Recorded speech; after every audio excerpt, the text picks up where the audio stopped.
again. Okay, and we're back. Chapter 3, stoichiometry, ratios of combinations. Okay, just remember that all of this is stuff that you do when you bake. We're just using different terminology. And we can't get the slides to go. So we're going to talk about molecular and formula masses, percent composition of compounds, chemical equations, the mole, and molar masses, combustion analysis, calculations of balanced chemical equations, and limiting reactants. Step by step. Molecular and formula masses. So we talked about the atomic masses from the periodic table and the average atomic masses. We can calculate the mass of a compound by just adding up the individual atomic masses of the atoms. For example, here we have water, H2O. So we have 2 hydrogens and 1 oxygen. So we go to our periodic table and look up the hydrogen. It's a mass of 1.008 AMU. Your table. We have 2 of them. And then the atomic mass of oxygen in your table is 16.00. So we just add them all up. 2 times 1.008 plus 16. So water has a mass of 18.02 AMU. Okay?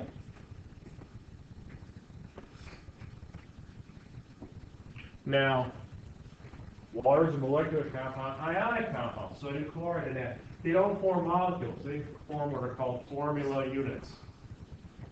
It's kind of a splitting hair definition, but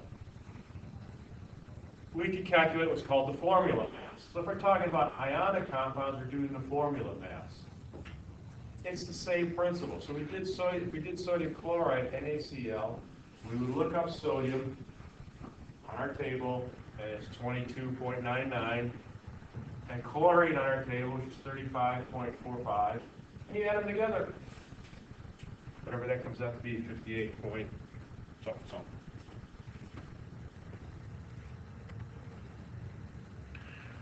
So propane, what would we add together? Figure out the mass of propane. How many carbons? How many hydrogens? 8. Lithium hydroxide, we would add together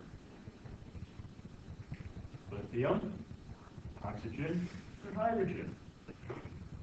Barium acetate. How many bariums? 1. How many carbons? 4. Oh, that little 2 outside the parentheses multiplies everything inside the parentheses. How many hydrogens? 6. And how many oxygens? 4. So be careful there when you read formulas.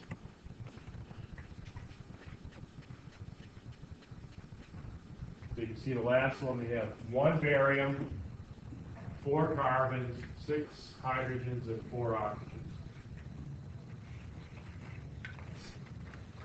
In animal, so I can give you the formula. I don't care how big the compound is.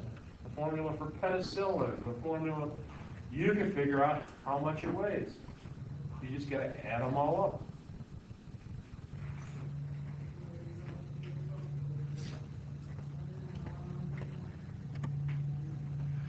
The percent composition of compounds. Now, before I can go there,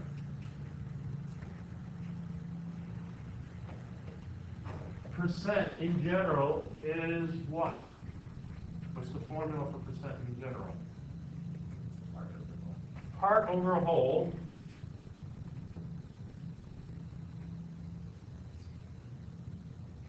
times 100. That's how you figure out the percentage of anything. Some of my classes, my 090 class, struggles a lot with percentages.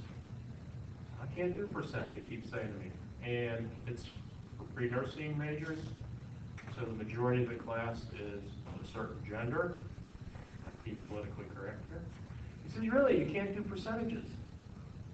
So if you go across the street to the Coach outlet and a $400 purse is 20% off, they'll go, oh, it's $320. Well, how'd you do that? Well, 20% of 400 is $80, and 400 minus 80 is 220. So you just did percentages. So don't tell me you can't do percentages. Believe me, my wife can do percentages. She saves me a lot of money. I don't know how that works. I saved you $200. No, you spent $200. So if I look at hydrogen peroxide here, well, we know how to figure out the whole, right? We add 2 hydrogens into 2 oxygens. So it's 34.02. Well, how much of that was hydrogen? 2 of them, 2 times 1.008, or 2.016. So that's the part over the whole times 100.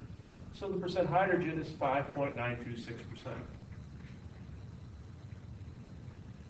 So the percent oxygen would be 2 times 16, or 32, divided by 34.02 times 100, 94.06%. So that's how you figure out the percentage of anything.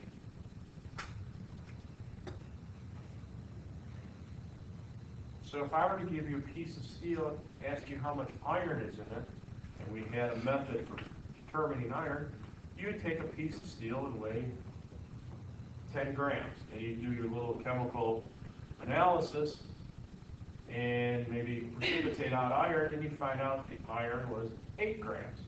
So what percentage of the steel is iron? 80%, 8 out of 10. 8 divided by 10 times 100.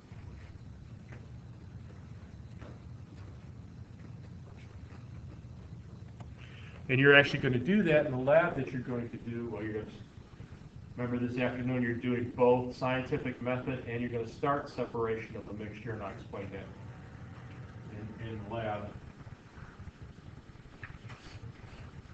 So calculate the percent composition by mass of lithium carbonate. So they want to know all the components, what their percentages are. So formula mass, 2 times the weight of lithium, plus the weight of carbon, plus 3 times the weight of oxygen. The whole thing weighs 73.89. So now you got the 3 values for the individual ones. Percent lithium would be 2 times 6.941 divided by 73.89 times 100, 18.79%. Percent carbon, 16.25%, and percent oxygen, 64.96%. So it's not a hard calculation. You have to figure out all the individual ones to figure out the total mass anyways, and you just take each individual one, divide it by the total, and multiply by 100.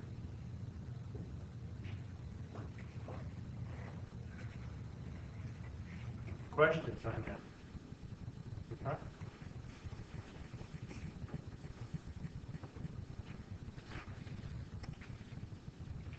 Interpreting and writing chemical equations.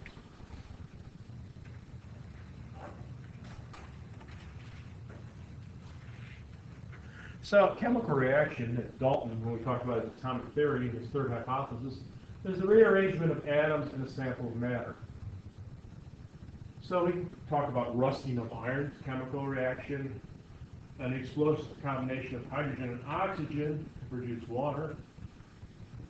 So a chemical equation uses symbols to denote what occurs in a chemical reaction. So essentially over here I wrote 1 cup of sugar plus 2 cups of flour gives you 1 dozen cookies. I wrote a chemical reaction. Okay. So we're going to do the same thing, except we're going to use what's going on. The top one there, ammonia plus hydrogen chloride gives us ammonium chloride.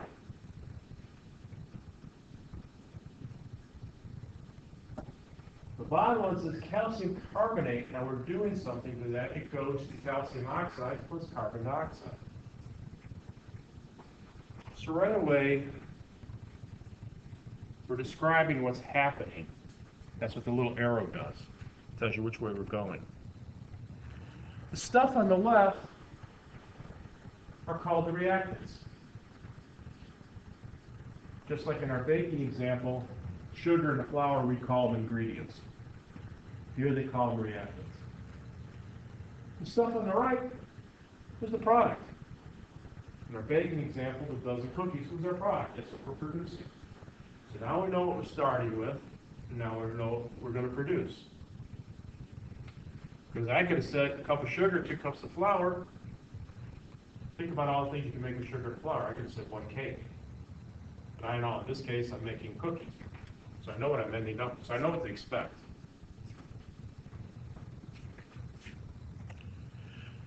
We also can add states of matter in parentheses. So ammonia, the G in parentheses, figured out stands for gas, plus HCl, which is a gas, hydrogen chloride. If we put them together, it gives us ammonium chloride, S. What's the S stand for? Solid. So if we actually do this experiment, you put ammonia gas and hydrogen chloride gas together, you'll actually see this nice little white solid form and drop to the bottom, which is ammonium chloride. The second one, we take calcium carbonate, state solid. We do something, we get calcium oxide, which is a solid, and we generate CO2 as a gas. So if we do this, we wouldn't necessarily see CO2 coming off of it. And let's skip to the bottom one. We see SO3 is a gas. Name SO3 for me. This is a compound, it's not an ion. It's a charge. Ionic or covalent? Covalent, so it's sulfur trioxide plus H2O. It has an L. What does the L mean? Liquid. Goes to H2SO4, AQ. Anybody know what AQ is? Huh? Aqueous. Means it's dissolved in water. Why is that important? If I write NaCl to S, NaCl, AQ, the NaClS, I'm talking about solid salt, out of the salt shaker. NaCl, AQ, I'm talking about salt water. Water dissolved, salt dissolved in water. Could be important.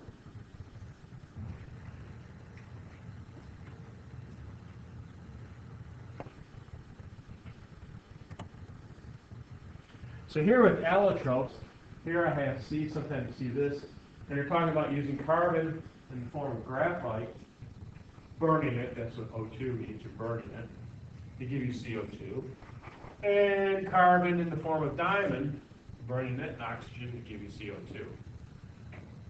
Just, which one do you think would take more heat? Burning the graphite or burning the diamond? Diamond.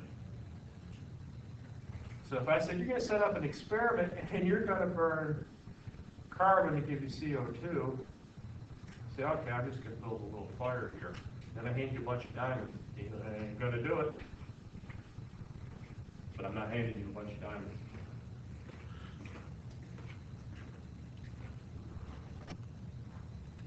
Oh, balancing a chemicals equation. Okay, let's talk about this. Here's where we get into stuff. So, hydrogen plus oxygen gives you water. Remember, hydrogen's diatomic. Remember I told you it's diatomic ones you had to know.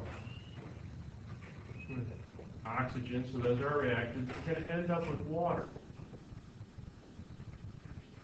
You say, oh, there's the equation. But one of Dalton's laws and what's called the conservation of mass is whatever you start with, you have to end up with. So if I look at this, how many hydrogens am I starting with? 2. So I'm going to put those here.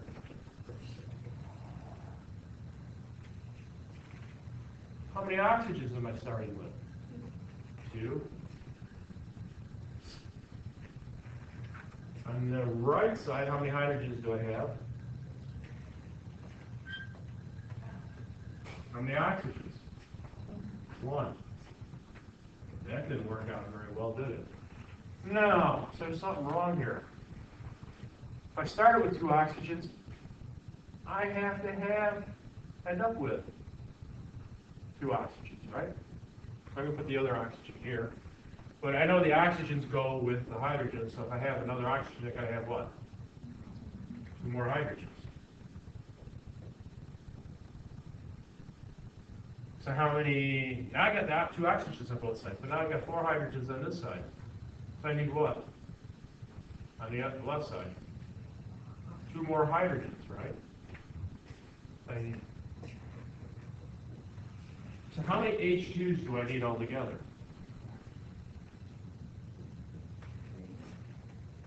I need 2, right?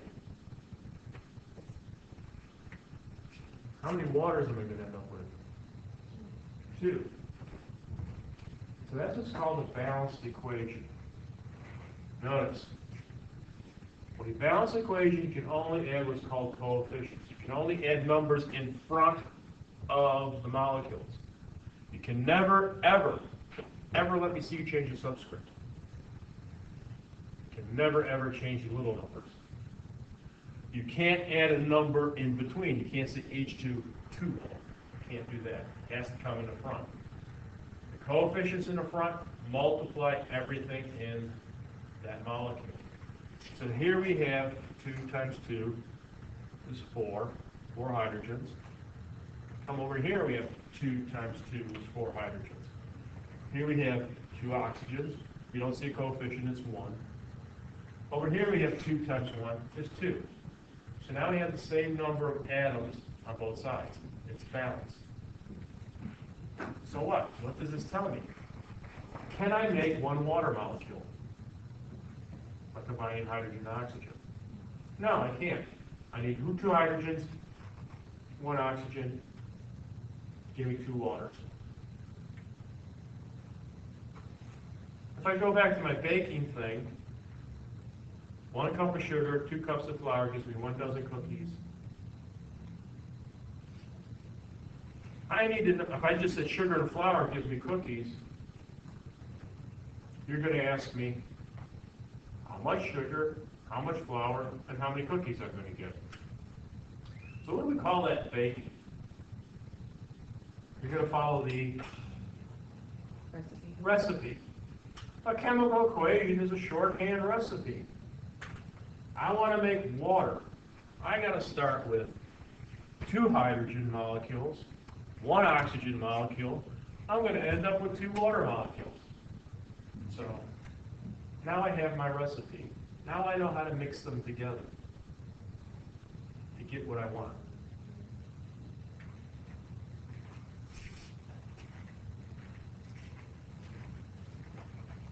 So, back when I was in high school, yes, I know there are only 4 elements, so it was easy. Okay. They balanced equations by something that was called the iterative method, trial and error. Drove me nuts. You could spend 20, 30 minutes trying to balance an equation. Not helpful on a test. You know? You got 30 problems. It's like, okay, this one.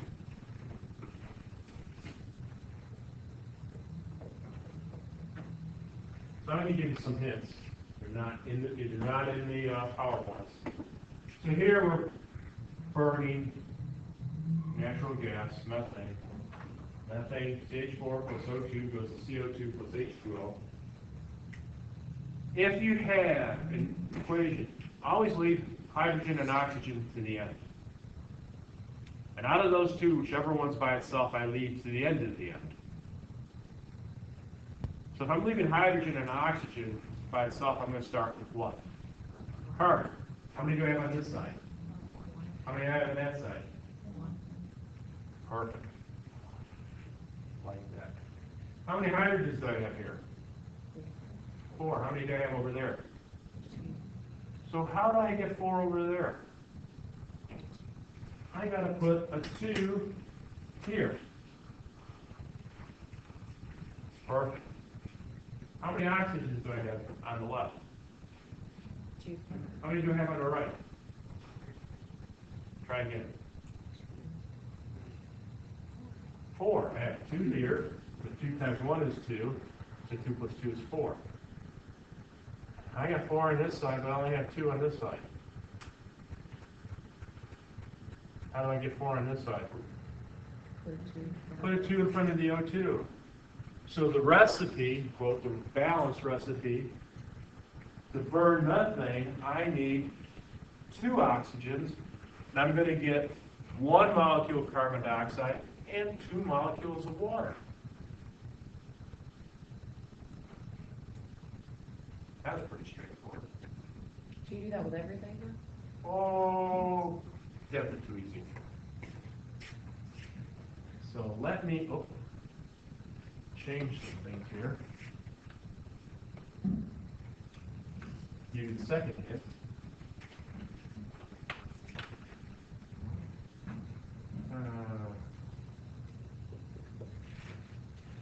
So now I'm going to burn ethane. Next one up, C2H6. What am I going to start with again? Carbons. I got 2 on the left, so what do I got to do on the right? And 2 there. Perfect.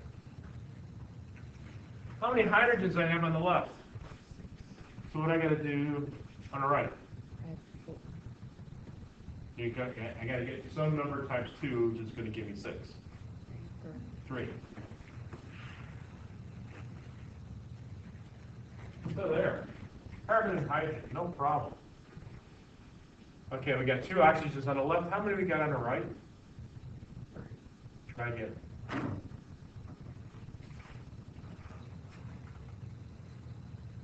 How many do we have here? 2 times 2 is? 3 times 1 is? There's a 1 here. 4 and 3 is? 7. This is where it used to drive me nuts. 7. That's an odd number. So here, I will show you the... So what number times 2 will give me 7? 3.5. So I'm going to put a 3.5 in front of the O2. Now, I can't have a 3.5. I got to make it a whole number. How can I make it a whole number without rounding? What? Multiply it by 2. However, when I do that, I have to do everything in the equation. So here, what's the coefficient here? 1. So this is the 2 C2H6. 2 times 3.5 is 7 O2. Goes to 2 times 2 is 4 CO2. And then 2 times 3 is 6 H2O. So when I get done, we're going to check. How many carbons on the left?